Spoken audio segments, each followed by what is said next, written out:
Hey everyone, welcome to this midway point of sesshin. And I want to talk today about keeping our practice alive and fresh and vital. As we know, practice takes a long time. And inevitably, if we're not paying close attention, it can lose energy, go kind of flat. And that goes even for during sesshin, especially maybe around this point. So this is a good point to revitalize our energy and recommit to the rest of the time, precious time we have together that is so rare to be able to have an entire week to devote ourselves entirely just to practice. I wonder, a lot of you have done many sessions before, and I wonder if you know this phenomenon of we can find ourselves running the same old stale patterns, especially maybe on a warm, sleepy afternoon, and we just can so easily get into these ruts in our mind. I'm sure we all know the conditioned tracks we can all start to run in, or sometimes we can just seem to lose energy altogether and we're just kind of coasting along. So I really want to talk about ways of renewing, refreshing, reinvigorating our practice, and taking hold of it and really making it our own. One thing that I find in general about practitioners is it's really common for us to get too passive. And in other words, to wait to be told what to do next or how to do it. And my experience is actually quite the opposite. When I was traveling around doing my book, One Bird, One Stone, I talked to about 100 teachers and senior practitioners. And to my surprise, I found they varied a lot more than I expected in everybody's doing it for the right reasons. Everybody's invested and cares about practice, but some people seem to be more awake in the practice, is all I can say. Some people seem to have really grown deeply, deeply in practice, more than others. And it's something I've wondered about a lot, what really makes practice spark for some people and other people. Well, every once in a while you run into that person you think they've been practicing for 20 years, you know? But then again, whenever I say anything like that to Shishin Roshi, he says, well, you should have seen them before they started practicing, you know? So we all transform through practice, but how can we really actualize that in a deeper way? So I want to share some ideas and personal ways that I work with this. Part of it is to find new angles and new ways of looking at practice and of seeing our practice, to re-inspire ourselves. Sometimes, of course, we go back to our ancestors who made amazing discoveries, but also there's new research, new discoveries being made in physics, for instance, about the nature of reality, in brain science about the nature of the brain and the mind, in psychology, the things that some of it was anticipated incredibly. For instance, Dogen, a long time before Einstein, wrote one of the fascicles in Shobogenzo about how time is relative, and many other things like that. But one of the things I admire is even our senior people and teachers make new discoveries all the time. We saw that with Mui's talk yesterday. New directions, new angles on how to think about and talk about practice, but also Shishin Roshi. he and I both recently looked at a book by a neuroscientist who's also a um, Tibetan and Theravadan teacher. His name's John Yates, and the book's called The Illuminated Mind. And he went back to the Vishuddhimagga, I'm not sure I'm saying that right, one of the Sri Lankan traditional Theravadan texts. And it's pretty impenetrable to the contemporary reader, but he went back and really dug into that and then compared it with what he knew of brain science, and made some really interesting reinterpretations and discoveries that are quite accessible. One of the things was that the one-pointed focus part of the mind can coexist at the same time as the broader part of the mind, which can, for instance, we can be focused on mu or something, but the broader part of the mind can kind of be watching for the next thought distraction that's about to arise and get in the way. And in fact, Sesshin Roshi brought in that particular aspect and gave a talk about it a while back. So just being willing to bring in, to refresh our minds with new ways of seeing, new ways of thinking. And also, what was interesting about that book for me was this John Yates was not a Zen practitioner. He's a Tibetan and Theravadan practitioner and teacher. One of the most important moments in my practice, in 35 years of practice, was actually Sesshin Roshi quoting David Hume, the 17th century Scottish philosopher, in a Dharma talk. And I'd heard many times about that there's no subject and object that's dealt with, there's no separate subject and object that's dealt with in Dharma all the time. And old ancient teachers talk about it, contemporary teachers talk about it. But Sesshin Roshi went to David Hume, a philosopher who probably had never encountered Buddhism, and quoted him as saying that if we look closely at perception, then we can't find a separate subject and object. What we find is there's a continuum, there's just perception. It's as though we have two ends of the same stick, and we call one end the subject, the other end the object. But if you look closely, there's just the stick, there's just perception. There's no clear dividing line between the subject and object. That was a completely fresh and different angle on something I'd heard many times. And it really opened up practice for me in a really big way, instantly in that session, because I started looking around and realized, oh, he's right. Of course, you can't find a clear distinction between observer and the thing observed. But this is something I want to point out too. We all know that we have to sit, and we all know that we have to hear teachings. What we often don't, where I see students not engaging, is contemplating, checking out, testing the teachings, trying to see for ourselves.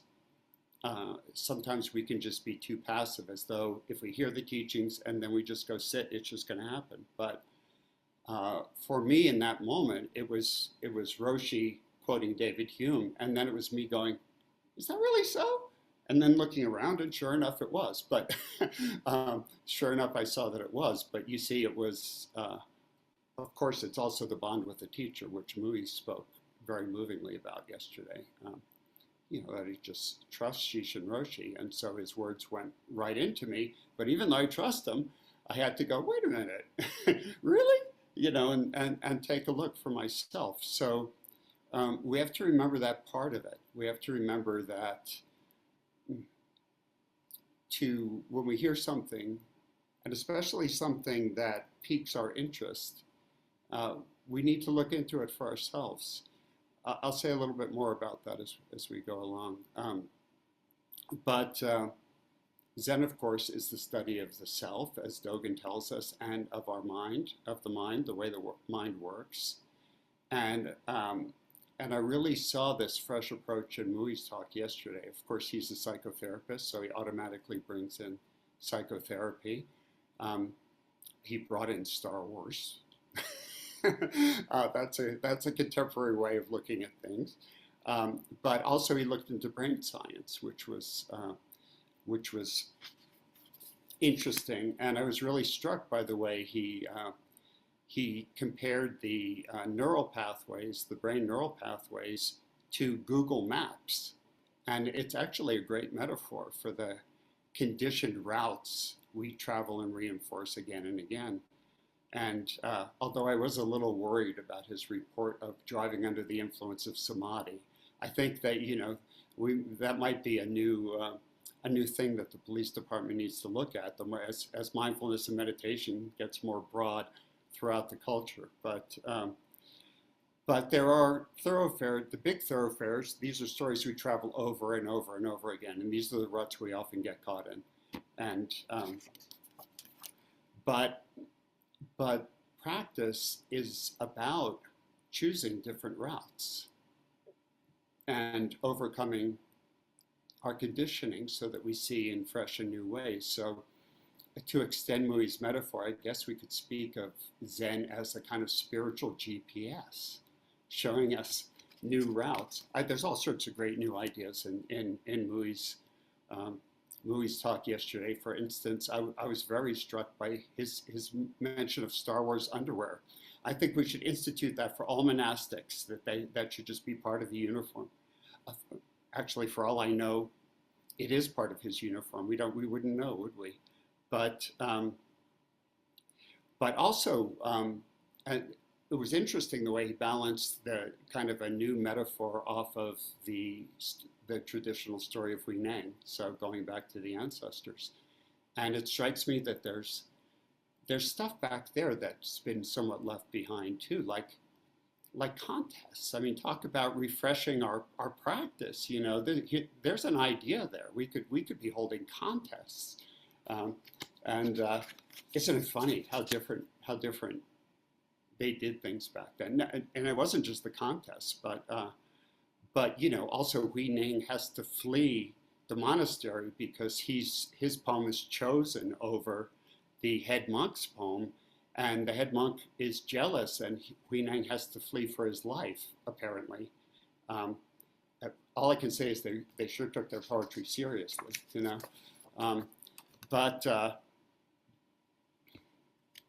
yeah, so, there's some things we shouldn't import from the past. But I'm glad we don't do things with that degree of competitiveness.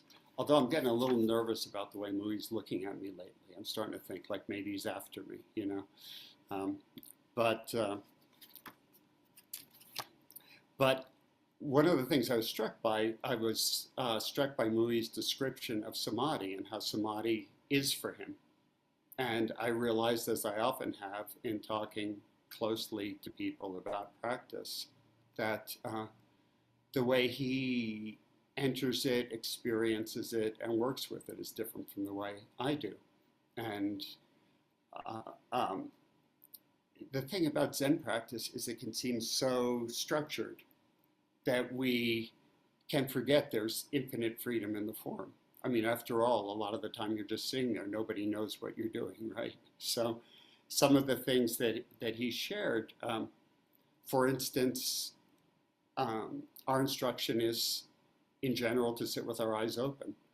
What did he say about entering samadhi? It's easier to enter with his eyes closed. Mui's breaking that rule. Well, with good reason, right? Because he discovered something for himself. And then the thing about eyes opening when he really kind of locked into samadhi. That's not something I've ever heard before. A certain point, which a mark of maturity in practice is we find our own way with these things. It's also when I talk to people about how they work with koans, it's different for different people. So one of the things that wakes our practice up is to find new angles, new ways of looking at it, new dimensions, but also, of course, we honor what our teachers tell us, but this is a do-it-yourself practice. This is why I came to Zen.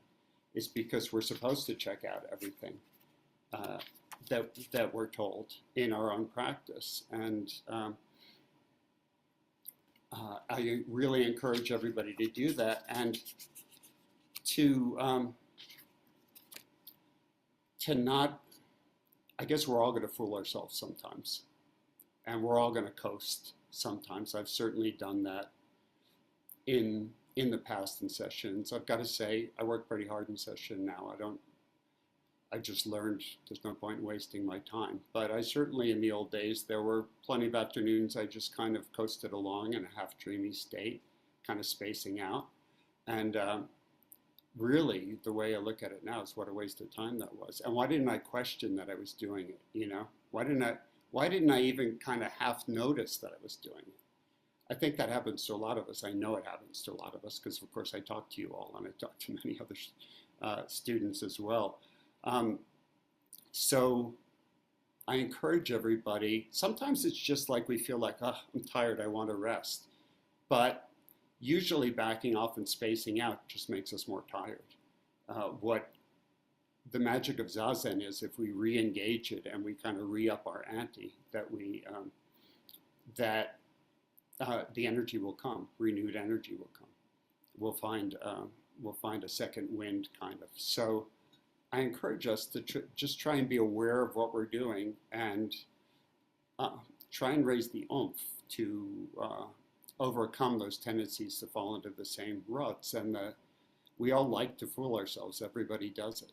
So, but you know, it's so transformative when we catch ourselves doing it, right?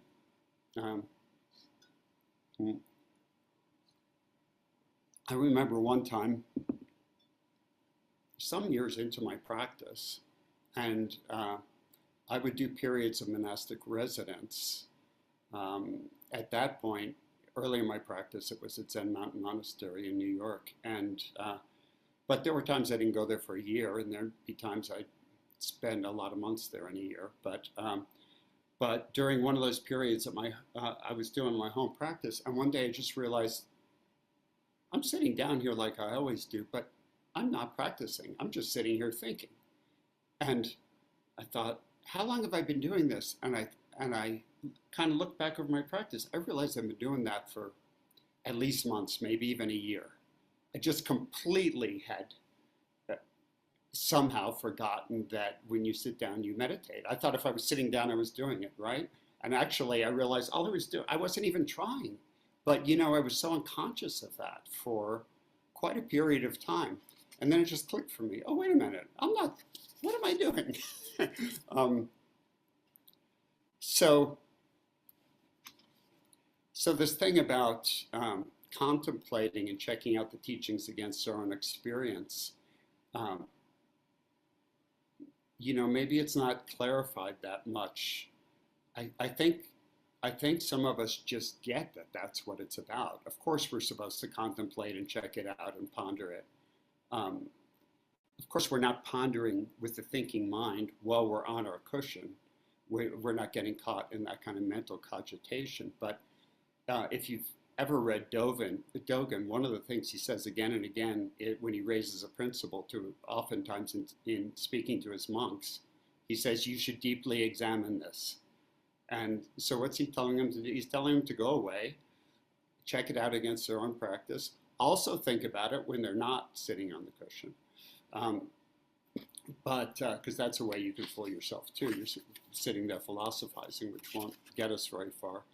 But where it can get us is, for instance, that moment with David Hume. There's a moment of thought there, and Roshi communicated in words, right? But then once I checked it out and I saw that it was so, there was no more thinking. They were just wandering around going, oh, wow, yeah, that's the way it is, you know? So, so that's the way it works. But, you know, when you hear about something like, well, just like I asked about David Hume, one of the most common things I asked myself internally is that really so? You know, is that really, And some of the koans are about that. Some of the koans raise a point of doctrine that in in their era would have been virtually unquestioned. For instance, there was one I looked at with one of you recently about, it was all about karma and how what we suffer today is retribution for karma and all that. And the koans are just full of points like that that are being raised specifically for the practitioner to cut through the doctrine, because we're supposed to think for ourselves, we're supposed to see for ourselves, and points like that would have been unquestioned at various times in history. So the koans are actually trying to stimulate that attitude of inquiry. The koans are really good for that. However, I've done probably more years of shikantaza than koan study. I'm a very natural shikantaza practitioner. But if you're doing shikantaza, there, especially just sitting practice, especially that's where it can get too passive. And we need to raise that spirit of inquiry. It's like, if we're on a cross-country train ride and we're sitting there, just sitting in the train, but are you going to look out the window and check out the scenery, or are you going to be looking at your phone? That's a bit what shikantaza is like. We sit shikantaza, and in a sense we're non-doing, but we're very interested in the scenery. We're very interested in what we're seeing. We have to keep that spirit of inquiry alive, because that's like what stirs the pot. Koan practice can get too driven. We can just be driving, pushing. Shikantaza can get too passive. Working with the breath can get too mechanical. There's pitfalls and possibilities in all these practices.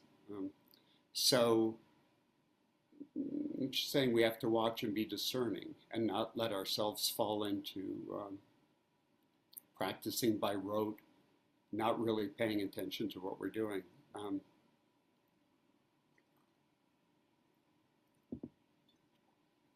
So sometimes that kind of contemplation can take us to the edge of practice. For instance, I'm experiencing something in my zazen. The thought might occur, oh, is this what they're talking about when they talk about emptiness?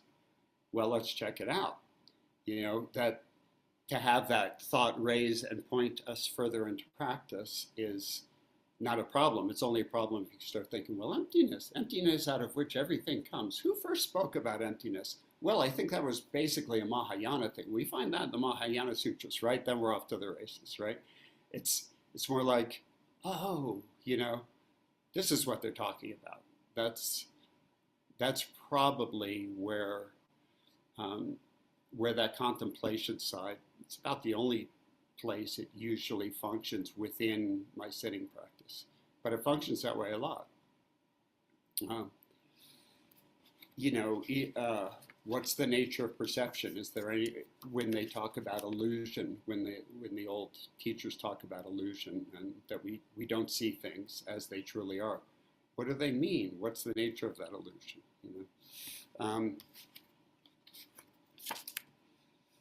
There's also old points of practice that we can discover if we come to them with a fresh mind. One recently for me has been working with the hara. Actually, the whole process that led me to working in a different way with the hara came from me checking out Qigong, which is, of course, Taoism. And when Buddhism met Taoism in China, it became Zen. So Zen's got a healthy admixture of Taoism. And in fact, near as I can tell, and I've looked pretty extensively, the hara practice, I believe, came from Taoism. That they deal with the dantian, the center of gravity point in the body. It's a basic thing in Taoism. And when Buddhist monastics and practitioners first came to China, the Taoists and Buddhists felt that their practices were so close that they were so much about the same sort of thing, that they would practice in the same monasteries. But, uh, but so we picked up that hara practice and centering the breath in the belly. Those of you who know me know that I'm always um, working with physical practices because I've got a chronic fatigue, pretty debilitating at times, chronic fatigue issue, and I have had for 35 years. So I'm always looking for new ways to keep the body strong and to raise energy, and looking into this qigong system. Actually, let me talk you all into this. This is a little unconventional, but I'd always practiced with the hara a lot. But to me, the hara is this big area below the navel, right? Kind of somewhere in there, about three fingers below the navel in the center of the body, and that worked pretty well. But this qigong system I've been studying, let me just show you this. It'll only take a minute. If you take your three fingers like this, and you place them just below your navel vertically, and press each fingertip in, and one of those fingertip spots will be a little more sensitive than the others, and that's a certain particular acupuncture point. So this is the way they find the exact dantian, which in this system they say is only about the size of a pea. And so you travel back horizontally from that point that you just found to about the center of the body. Then that line intersects with the center of your perineum, which is that area of the lowest abdomen that you would tighten up if you were trying not to urinate while giving a talk or sitting in zazen or anywhere else, right? So if you kind of tighten up that muscle and you imagine a line going up from the middle of that and meeting the other line, you get like a little crosshairs. That's where they say that's how precisely we should center the attention if you really want to be on the exact point of the hara or dantian. And I found that it makes a difference. It's if we really put our mind in there and kind of try and feel that point, there's a slight feeling like pulling or magnetic feeling, or some people feel it as heat. And the mind just kind of wants to go there. And it strengthens that sense of concentration and energy and groundedness, all the stuff that we know from practicing with the hara. To make it even more, this is hara, this is being a hara nerd, okay? To make it even more nerdy, then they advocate that you should move the mind up about a quarter inch, down a quarter inch, to one side a quarter inch, to the other side a quarter inch, to each side a quarter inch, until just to check out that you're really on that point. So when I first heard that, I thought, move the mind a quarter inch. Okay, it's pretty precise. But anyway, it's a strong practice, and I've been using it when I work with the hara and zazen, and that's where it came from, Taoism anyway. So why not go back to that source and see if we can get a little more precise about that practice. There's also rinzai practices that we haven't been imported into our system that also have really precise work with the hara. And so anyway, it's added something to my practice. It's refreshed. I mean, I thought I knew the hara. So there's one other place I want to go with this, and this also has to do with finding new directions or new ways of looking at practice. Now, I mentioned a book before. I'm going to mention a book now. This doesn't mean you go look the book up on your phone in the middle of sesshin, right? It means this is to perhaps awaken some new points of view, and then afterwards, we look it up. So I've recently been reading this book, and it's one of the best Dharma books I've read in a long time, My Stroke of Insight, and she never mentions the Dharma. I think she mentions, she brushes past it twice. Jill Bolte Taylor was a neuroscientist who suffered a massive stroke when she was 37, and it wiped out her left hemisphere for a time, which catapulted her into a state of oneness and bliss, because her previously dominant analytical language, linear functions of her left brain were turned off. And since she was a neuroscientist, she was fascinated and studied the process from the inside, and then worked really hard to regain her left brain function, and but not lose the bliss. So it's a really interesting angle on what is the self, what are we practicing with in letting go of thought, in working with the way our minds work. This book was written, I think, in 2010.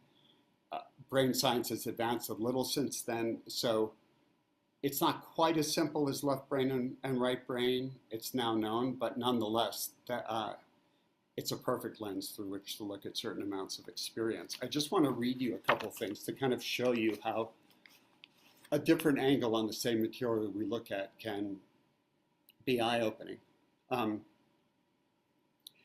And she, as far as I know, she knew nothing about Eastern philosophy. She had no interest in any of this stuff. She was just catapulted into this state of oneness and of no self. And she talks about it from a pretty scientific point of view, which I find really refreshing and clarifying. And there's no doctrine in it, because that's not where she's coming from, right? So this is one of the things she discovered as she lost her left hemisphere of her brain and tried to get it back. One of the jobs of our left hemisphere language centers is to define ourself by saying I am. Through the use of brain chatter, your brain repeats over and over again the details of your life so you can remember them. It is the home of your ego center, which provides you with an internal awareness of what your name is, what your credentials are, and where you live. Without these cells performing their job, you would forget who you are and lose track of your life and your identity. Sound familiar? Okay, and later on she says this: without my language center telling me I am Dr. Jill Bolte Taylor, I am a neuroanatomist, I live at this address and can be reached at this phone number. Without that, I felt no obligation to be here anymore. I find this so amusing. It's such you know, because it's all new to her. She's so innocent in it as she experiences it. It was a truly bizarre shift in perception, but without Jill Bolte Taylor's emotional circuitry reminding me of her likes and dislikes, or her ego center reminding me about her patterns of critical judgment, I didn't think like her anymore. From a practical perspective, being her again wasn't even an option in my mind.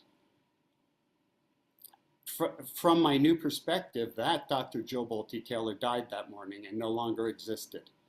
Now that I didn't know her life, her relationships, successes, and mistakes, I was no longer bound to her decisions or her self-induced limitations. Isn't that interesting? This is something that was just obvious to her because of the way things unfolded. So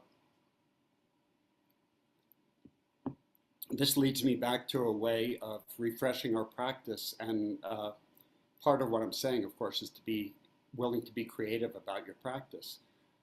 You want a really interesting way to look at your mind the next time you're beset by thoughts, your thinking mind. See if you can catch and notice how many thoughts are about yourself. It'll be almost all of them. And sometimes when we bring something like that up to awareness, we might reflect, again, this is the contemplation part, we might reflect, wait a minute, practice isn't about the self. Practice is to forget the self. Why am I entertaining these thoughts? Why am I letting them run? This is me reinforcing the self, right? And sometimes we can use an insight like that as a kind of leverage to wake ourselves out of the trance of whatever problem we're mulling over again and again, and just go, wait a minute, I can let this stuff go. I practiced letting go of thoughts for a million years. I can do this. And sometimes it's like a spatula sliding under the veggie burger of the ego and flipping it over, and then we're free of it, right? Sometimes that can happen. In fact, that's happened sometimes. Getting a bit of leverage over a kind of thought like that has proven to be not only a great practice in the moment, but sometimes that's worked. That sort of thing has worked for me for months and months and months after. And then what happens is that wears out because the brain likes novelty, and so then we have to discover something else, But that's all part of the kind of engagement with our practice that I'm advocating. That kind of active, creative engagement with our practice. It's our practice. That's what it's supposed to be. Just got a few minutes left, but I want to just share a little bit more, because one of the things that happened is, okay, so this woman is catapulted into, I think she only mentions twice something that could be like connected to Buddhism. There's one point when she's in this kind of amazing state of oneness. She loses all sense of any boundary, of any edge. She can't even see edges as edges, because that's, as it turns out, is a left brain function. She can't tell what an edge is. Somebody tries to point out the edges of things to her, and she doesn't know what they're talking about. Everything's joined. She sees everything as joined, including herself, her own body. Yeah, kind of amazing. But as she recognizes that she has to fight to regain her left brain function, and it takes her 8 years to do that. And the perspective she gains while regaining that and not wanting to lose what she's discovered, that's kind of amazing too. There's a TED Talk called the same title as the book, My Stroke of Insight. Don't look it up during session. Look it up after session. It's only 20 minutes long, and she kind of encapsulates her whole journey. And the TED Talk itself is kind of an amazing glimpse into what all this is about. Let's see. Here we go. So this is as she's starting to work very hard to regain her left brain function.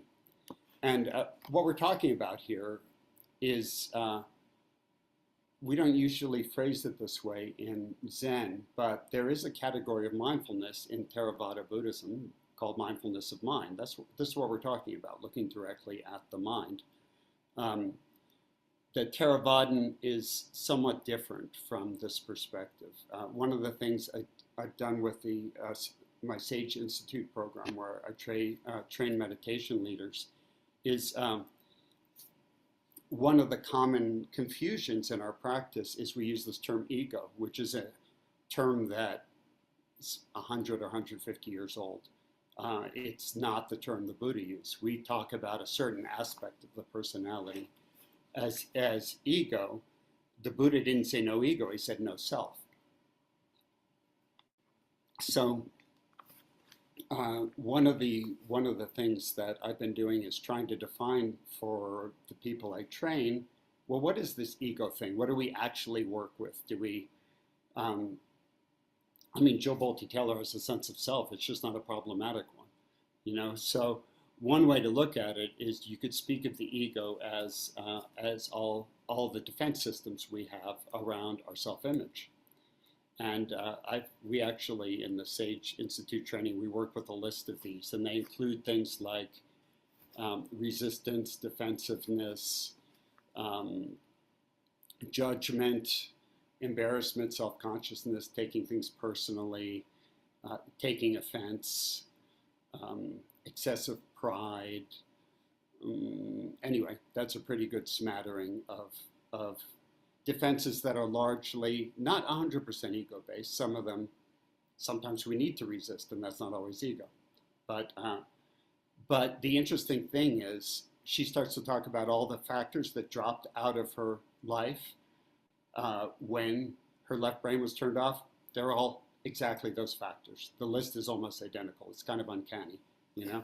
So, and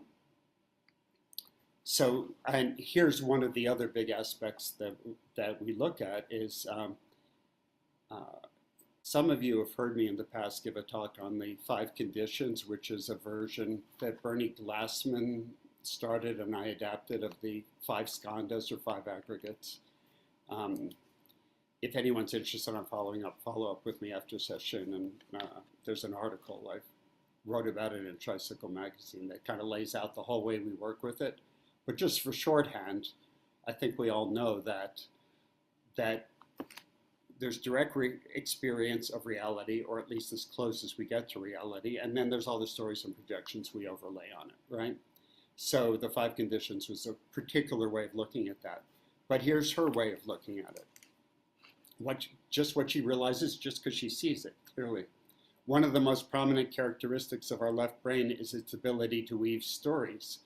This storyteller portion of our mind's language center is specifically designed to make sense of the world outside of us. I might quibble with outside of us, but anyway, based upon minimal amounts of information. It functions by taking whatever details it has and then weaves them together. Most impressively, our left brain is brilliant in its ability to make stuff up and fill in the blanks when there are gaps in the facts. Anybody recognize this? Anybody, does this sound familiar? Anyone get any deja vu or anything? It's particularly effective at hooking into circuits of emotion and exhausting all the what if possibilities. Anybody ever done that on the cushion? Oh, if only. Oh, what if I'd done this instead of that, right?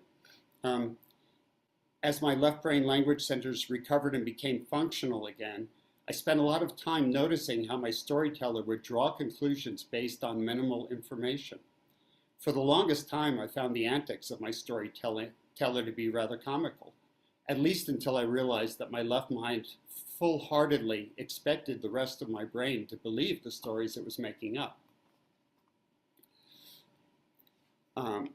I need to remember that there are enormous gaps between what I know and what I think I know.